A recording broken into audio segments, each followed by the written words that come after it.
అండి, welcome to Srivarshini vlogs అండి. ఈరోజు చింత చిగురు పచ్చిరొయ్యలు కర్రీ ఎలా చేసుకోవాలో చూద్దామండి. చాలా తక్కువ ఇంగ్రీడియంట్స్తో చాలా టేస్టీగా చేసుకునే రెసిపీ అండి ఇది. ఇప్పుడు ఫస్ట్ ముందుగా స్టవ్ మీద బాండీ పెట్టి తగినంత ఆయిల్ వేసి కడిగి పెట్టుకున్న పచ్చిరొయ్యల్ని వేసి మగ్గనివ్వాలి. దీంట్లో కొద్దిగా పసుపు, తగినంత ఉప్పు వేసి బాగా కలిపి ఫ్రై అయినవ్వండి. బాగా ఫ్రై అయిన తర్వాత ఉల్లిపాయ ముక్కలు, పచ్చిమిర్చి వేసి బాగా కలిపి మూత పెట్టాలండి. ఇది ఫ్రై అయ్యేలోపు చింత చిగురిని బాగా చేతులతో నలిపి బాగా మెత్తగా చేసుకోవాలండి.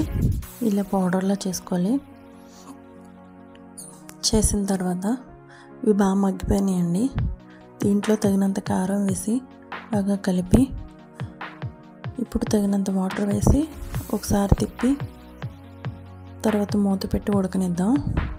ఇది ఉడికేలోపు నేను ఒకటి చెప్పాలనుకుంటున్నాను. మేము కొత్తగా ఛానల్ స్టార్ట్ చేశామండి.